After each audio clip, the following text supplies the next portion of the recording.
সালামু আলাইকুম। গতকালকের একটা ছবি সারা দেশের মানুষের ভেতরে নানান ধরনের প্রশ্ন, নানান ধরনের সন্দেহ, অভিযোগ, অনুযোগ, আর কি বলবো, অভিমান, অনেক কিছু তৈরি করেছে। আমি এই ভিডিওটা যখন রেকর্ড করছি নিউ ইয়র্ক সময় বিকেল, বাংলাদেশে তখন অনেক রাত। বাংলাদেশ সময় আগামীকাল আপনারা অর্থাৎ সন্ধ্যায় আপনারা দেখবেন নিউ ইয়র্কের সময় অনুযায়ী। আমি আজকে সকালে যখন ঘুম থেকে উঠেছি, ঘুম থেকে ওঠার পর আমি সবসময় ফোন চেক করি। আজকেও ফোন চেক করতে গিয়ে দেখি অনেকেই একটা ছবি পাঠিয়েছেন। আমি প্রথম যখন ছবিটা একজনের দেখলাম, আমি মনে করেছি কি যে এটা হয়তো আগের কোনো সময়ের ইফতার মাহফিল টাফিলের কোনো ছবি টবি হবে। চেক করে দেখলাম 2-3 জনের ইয়েতে লেখালেখি দেখে বুঝলাম যে ওইটা আজকের ছবি ছিল, অর্থাৎ বাংলাদেশ সময় কালকে। আমার কাছে এটা বিশ্বাস হয়নি। বিশ্বাস না হওয়ার পেছনে কয়েকটা কারণ আছে। আগে আমি এই ঘটনাটা ছবিটা দেখার পরে সাথে সাথে আমি দেরি না করে সম্মানিত আমির মহোদয় ওনাকে ফোন করলাম, জামায়াতে ইসলামের। তো মাননীয় আমিরকে আমি বললাম যে মাননীয় আমির, এই ছবিটা দেখলাম অনেকে ফেসবুকে পোস্ট করেছেন, তো এইটা আসলে কারণটা কি, এটা মানে কি হয়েছিল। তো উনি আমাকে যে জবাবটা দিয়েছেন সেই জবাবটা আপনাদেরকে আগে জানিয়ে রাখি একটু। সেটা হচ্ছে, উনি বলেছেন ওনার সেখানে জানাজার নামাজের ইমামতি করার কথা ছিল এবং তিনি সেখানে দাওয়াত পেয়ে তারপর গিয়েছেন। যাওয়ার পরে তিনি একটা রুমে বসেছিলেন। ওই সময় এই খুনিরা সব এসে ওনার আশপাশে বসেছেন। যেহেতু বসেছেন সেহেতু উনি তো আর তাদেরকে উঠিয়ে দিতে পারেন না। মানে এক্স্যাক্টলি উনি আমাকে যা বলেছেন আমি সেটাই বললাম, কোরআন করে।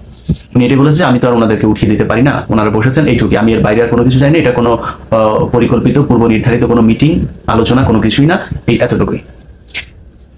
তো এটা জামাত ইসলামের ধরেন বক্তব্য যদি আমরা হিসাব করি,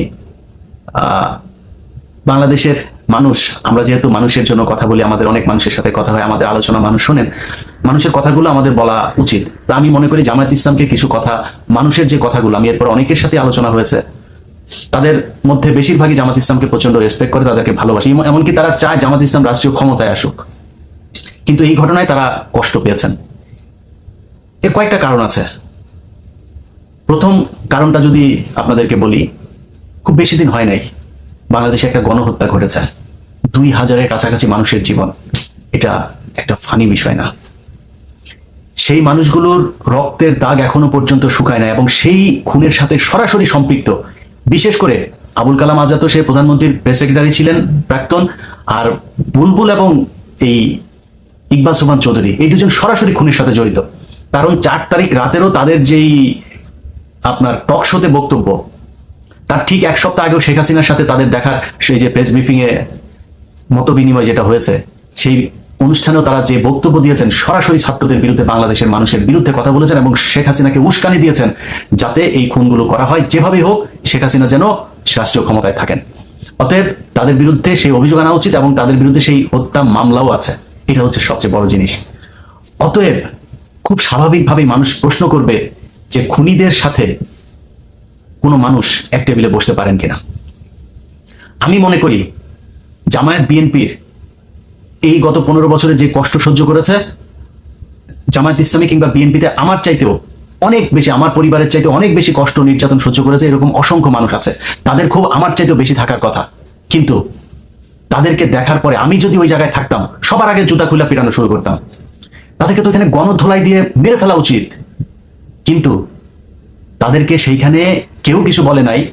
জামায়াত ইসলামের মতো এরকম একটা বিশাল রাজনৈতিক দলের সম্মানিত আমির, সর্বোচ্চ পদে যিনি আছেন, তার পাশে বসেছে, ছবি তুলেছে, খাবারও সামনে দেখলাম। এটা খুব ইজি মনে হয়নি আমার কাছে। মানুষের প্রশ্ন, ওই অনুষ্ঠানে বা ওই জানা যায় এই 3 জনকে দাওয়াত দিয়েছিল কে, এটা খুঁজে বের করতে হবে সবার আগে। খুনের আসামি, তাদেরকে ওইখানে দেখার পরে পুলিশকে কেন খবর দেওয়া হয় নাই, এটা পরের প্রশ্ন। এই ব্যক্তিরা সেই ব্যক্তি যারা কিনা গেল এই কয়েক বছর আগেও 2 জন খুব সম্মানিত মানুষ, আপনাদের যাদের মনে আছে, যারা রাজনীতি নিয়ে ঘাটাঘাটি করেন, ডক্টর পিয়াস করিম, আরেকজন হচ্ছে কবি আল মাহমুদ।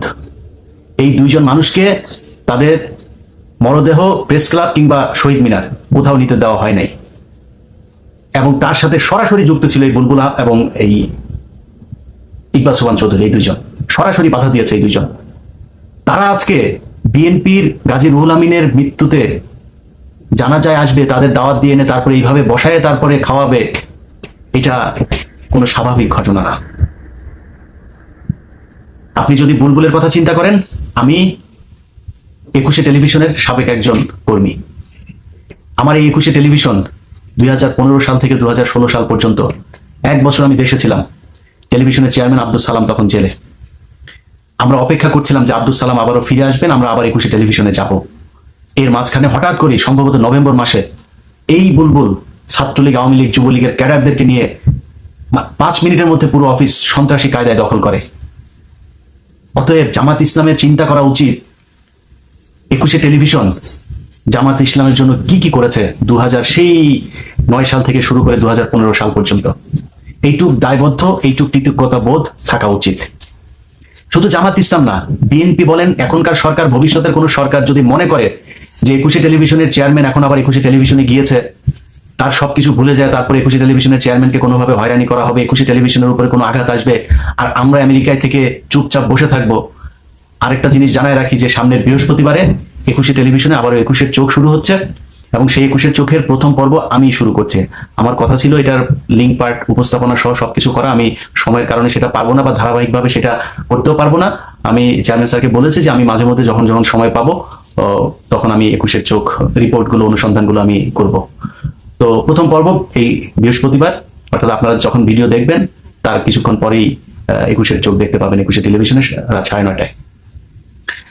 এখন এই 21শে টেলিভিশনের সরাসরি জামাত ইসলামকে তারা সাপোর্ট করেছে। জামাত ইসলামের না করলেও জামাত ইসলাম 21শে টেলিভিশন দ্বারা অনেক উপকৃত হয়েছে। সেই 21শে টেলিভিশন যেই ব্যক্তি দখল করেছে, সেই খুনি যখন জামাত ইসলামের পাশে এসে দাঁড়ায়, তখন কিন্তু 21শে টেলিভিশনের যে কর্মী, এটার যে প্রতিষ্ঠানের মালিক সহ অনেকের মনে কিন্তু কষ্ট আসবে। এটা আমার মনে হয় চিন্তা করা উচিত ছিল।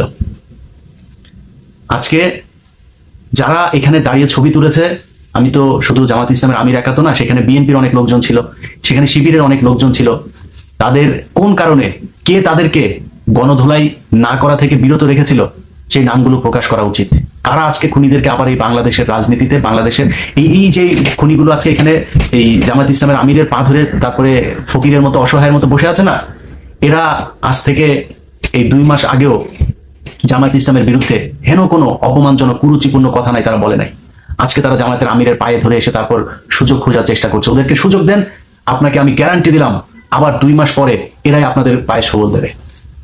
মনে করার কোনো কারণ নাই যে তারা জামাত ইসলামে যোগ দিয়েছে, তারা আপনাদেরকে, জামাত ইসলামকে ক্ষমতায় নিয়ে আসবে, তারা খুব খুশি, এটার ব্যাপারে একদমই না। অতএব আমি মনে করি যে বাংলাদেশের প্রতিটা রাজনৈতিক দল, যারা যেইখানে আছেন, যেইভাবে আছেন, আপনাদেরকে বাংলাদেশের মানুষ অনেক বড় একটা দুঃসময় থেকে উদ্ধার করে এনে তারপর আপনাদেরকে ক্ষমতায় বসার একটা স্বপ্ন দেখিয়েছে। অতএব যেই মানুষগুলো রক্ত দিয়ে আপনাদেরকে ক্ষমতায় আনার জন্য একটা সুযোগ করে দিয়েছে, আপনাদের ওপেনে রাজনীতি করার, ওপেনে প্রেস ক্লাবে গিয়ে বসে থাকার সুযোগ করে দিয়েছে, তাদের প্রতি মিনিমাম দায়বদ্ধ থাকা উচিত। আমি আমার কথা আবারও বলি, আমাকে যদি জিজ্ঞেস করেন যে আমি বিএনপি করি না জামায়াত করি, আমি 2 দলই করি। আমি শুধু আওয়ামী লীগ করি না, আমি মনে করি তারা এই দেশ স্বাধীনতার জন্য, সার্বভৌমত্বের জন্য হুমকি। এদের বাইরে বিএনপি জামাত যদি একসাথে 150 আসন ভাগাভাগি করে যদি দেশ চালায়, আমার কোনো সমস্যা নাই। কিন্তু আমি চাই আপনাদের ভেতরে সেই সম্পর্কটাও থাকুক। আপনাদের ভেতরে কোন্দল তৈরি করার জন্য যারা নানান ধরনের গোয়েন্দা তৎপরতা চালায়, তাদের ব্যাপারে আপনারা বুঝেন, এবং আওয়ামী লীগের এই যে দালাল, যে খুনিরা আপনাদেরকে ধরে আপনাদের ঘাড়ে বসে তারপরে বাংলাদেশের রাজনীতিতে আবার প্রতিষ্ঠিত হওয়ার চেষ্টা করবে, তাদের ব্যাপারে আপনারা সজাগ থাকেন।